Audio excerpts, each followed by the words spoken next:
Happy Wednesday, everyone, and welcome to Sports Scene. I'm Carlo Jimenez, today joined by Courtney and Kyle Frankel. We've got a lot to cover today, so let's get right into it. It's been a big news week for USC basketball as Drew Peterson and Chavez Goodwin announced on Monday they're declaring for the NBA draft. This comes 2 days after Isaiah Mobley also declared for the draft. Max Polo is hopping on a horse and heading to Wyoming, where he'll be a Cowboy with fellow former Trojan Ethan Anderson. Guys, obviously a lot to unpack here. 2 Trojans transferring, 3 declaring for the draft. What are your takeaways? I am not surprised that Drew Peterson declared for the draft. He's a great player. He's outstanding. Will he get drafted? Probably not. He'll probably end up back at USC. But I'm also not surprised that Ethan and Max also transferred to Wyoming.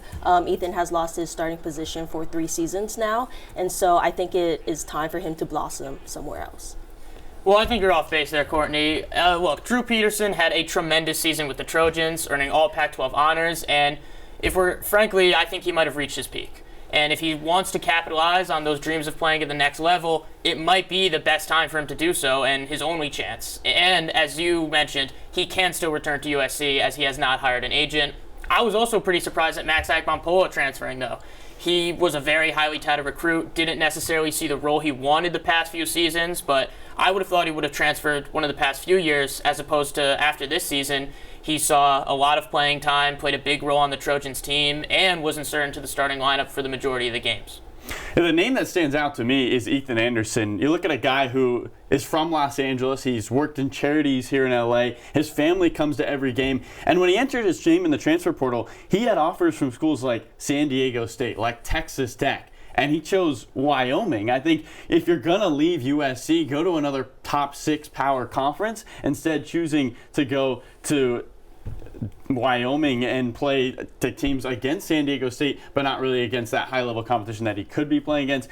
I mean, Anderson is a guy who's a 4-year kid under Andy Enfield. I think he had a chance to really blossom into something special this season, and yet he's heading to become a Cowboy, joining Max Polo. Well, if you haven't headed over to Wheatang-Sioux to check out one of the best teams on campus this weekend, now is your chance. The number 1 ranked women's water polo team is taking on number 3 UCLA. The Bruins are one of 2 teams to beat the Trojans this season. Guys, what needs to go right for USC to get revenge? Well, I think it's pretty simple. It comes down to doing the little things right. You look at their last game against UCLA, the Trojans scored on all 10 shots that they took, but they got outshot 26-10. Got to get more balls to net. Plus, they also had 5 turnovers as opposed to UCLA having 0. So the Trojans just have to do the little things right, have to take care of the ball, get more shots to net, and come out of the second half strong. It hurt them last game when they got outscored 3-1 in the third quarter and couldn't really come back from it. They got to just come out strong in the second half and get more shots to net, limit the turnovers, do all the little things. I think that they need to build momentum early in the first half, and with that, it will help the hype for the fans and get them in the stands for the UCLA game. I think that they also need to control the ball more, possess the ball, and start shooting the balls. So. Courtney, you talk about how important it is to get the fans early involved. I mean, how big of an advantage is this for USC to be playing at home against the Bruins from Westwood? I think it's a big advantage. I think it's extremely important that fans show up to this game because the louder the fans are, I think that USC will put on a show for everyone. So. Well, it should be interesting to see. The wind was howling and balls were flying in Northridge yesterday. The USC Trojans ended a 4-game slide thanks to 6 home runs against the CSUN Matadors in a 16-10 win. USC at one point in the game went back to back to back. It's the most runs they've put up this season, and they're 1 home run away from tying the all-time record for most home runs in a game by a Trojan team. Well, from one team that was playing well in CSUN, let's look at the Clippers, guys, who had a tough game against the Timberwolves 2 nights ago, a Clippers team that struggled to finish the game, 10-point lead late, yet they came away with the loss. How did the Clippers bounce back from that loss? Well, the only takeaway is really Paul George. Paul George played great that game. It looked like in the first half, Pandemic P might be coming out to play. I think he was shooting 3 for 14 at the end of the first, but he came to play in the second, finished with 34 points, 6 3-pointers, and he's looked like himself since returning from injury. It was a loss and disappointing definitely for the Clippers, but I don't necessarily think it was a bad loss. I think they played fairly well. Minnesota Timberwolves are a really good team, and more importantly, Paul George played very well. And he needs to play well if they want to win this playoff game, if they want to make a deep tournament, if they want to make a deep playoff run. And I think my biggest takeaway is two players, Norman Powell and Marcus Morris Jr. They are the only two players that scored in double figures against the Minnesota Timberwolves. So with Norman Powell scoring 16 and Marcus scoring 12, I think that those two players have really helped the Clippers throughout the season.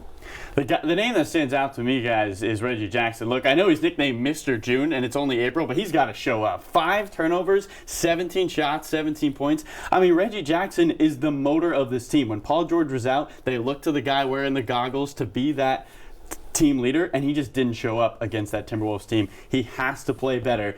Now, you look at this Clippers team. Let's look at what Ty Lue had to say after their loss. Yeah, whoever wins, whoever we play on Friday, that's our focus now. So we got one game to win to get into the playoffs, and like I said, we'll be ready to go on Friday. Clippers will either play the Spurs or the Pelicans on Friday. We'll find out tonight at 6:30 who they'll be playing. Kyle, you're Ty Lue, sitting in his office. Who are you hoping wins that game? Well, the Spurs might be the worst team on paper. They might have the worst record and the last seed in this playoff, but I would rather play the Pelicans. You look at what the Clippers did last time to that last time they met a week ago. They won by 19, had 7 players scoring in double figures. Pelicans might have a bit more star power in Brandon Ingram, some deep threat from CJ McCollum, but the Clippers have shown that they can shut down those types of players, and the Spurs are just hot right now. They've scored 100 or more points in their last 6 games. They're not a team I would want to face right now, and if I'm the Clippers, I'd rather see the Pelicans on Friday. Well, Kyle, I don't buy that. I think that the Spurs is the worst team in the NBA. They can't shoot. They can't keep possession of the ball. And their defense has started to crumble and collapse overall. And so I think the Clippers going against the Spurs, I think the Clippers would have a better advantage. Kyle, you talk about the shooting that really gave the Clippers a ton of problems last time. I mean, when Karl-Anthony Towns went out early in the game, it looked like it was the Clippers' game to take. What hurt them in the end, even though they had a 10-point lead going into the fourth quarter? Yeah, there was just too many scores on the other team.